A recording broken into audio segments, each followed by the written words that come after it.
Hello everybody, it's time to wreck and destroy my iPod. I'm gonna totally finish it off today. This is an iPod Touch 4th generation. I had it for the last 6 years. Since early this year I put it on Craigslist for 50 bucks, and nobody wanted it for literally for the last 7 months. So I figured I might as well make some money off of it, destroy it on my YouTube channel. So, accidents happen with your electronics, so let's say you left it outside on a cold day in Alaska, and that's exactly what I'm gonna simulate. I'm gonna put this in the freezer. Yeah. I'm actually gonna shut the screen off because the battery might die. Yes. I'm actually gonna leave it in here. It's very, very cold. And then I'm gonna leave it in there and see how it handles. I'm gonna leave it in for like 40 minutes because the average duration that you leave stuff in your car on a cold day at -16, that's a very cold day in Alaska. If you don't know, that's about 0 degrees Fahrenheit, so let's see how it handles it.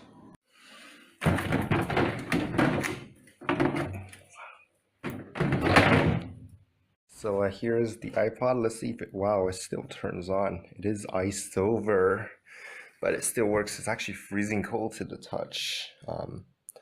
Battery did drain a little bit, but it still works, so that's good.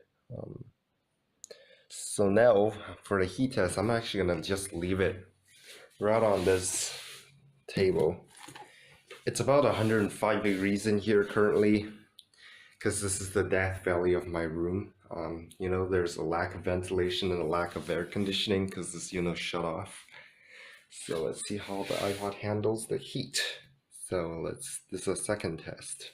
All right, it's time to see if the iPod still works.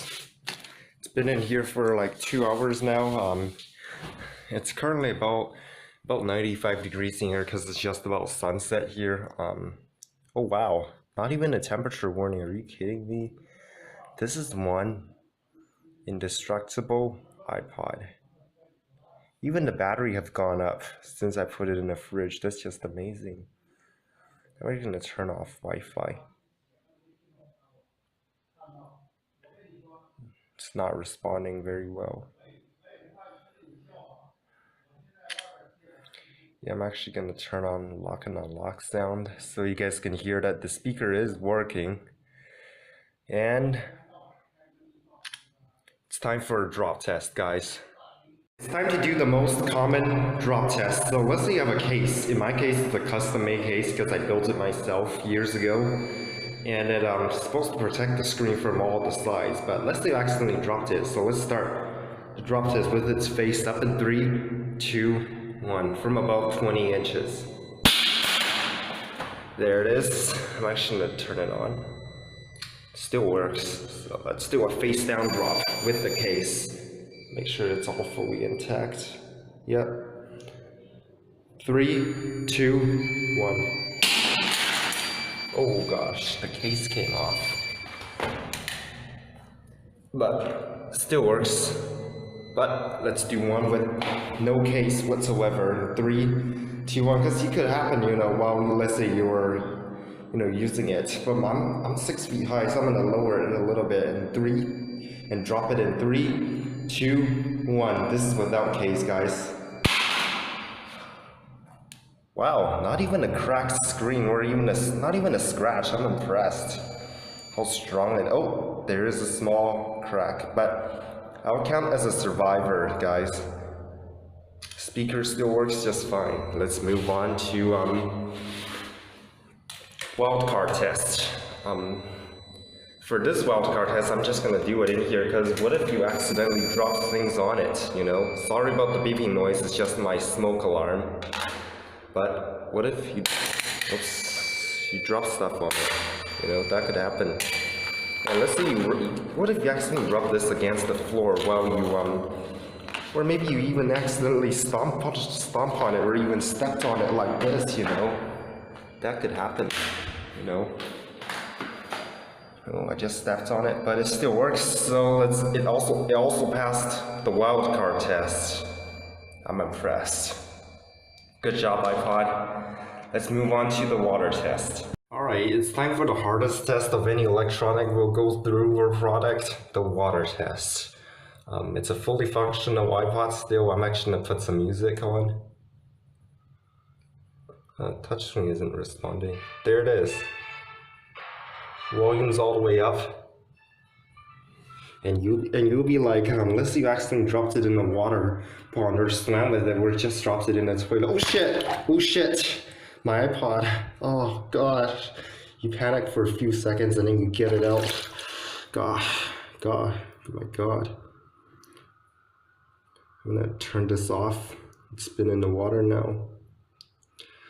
And then I'm gonna let it dry for 5-10 minutes and see if it survives.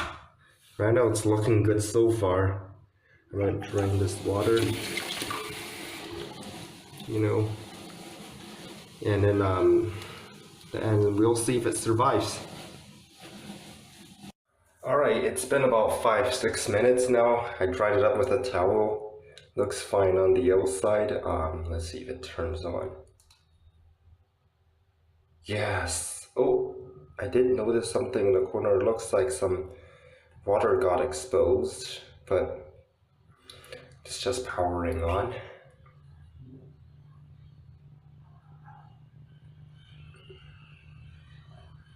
Alright, I'll check on it later, but so far it's working, and let's call it a survivor, guys. The iPod is woke fully up. Touchscreen works. The only thing I found that doesn't work is the speaker, because no matter which setting I put in, it just does not work. The volume is all the way up, or at least on high, as you can see. But everything works, so let's call it a survivor. So this is the part 1 of killing an iPod Touch.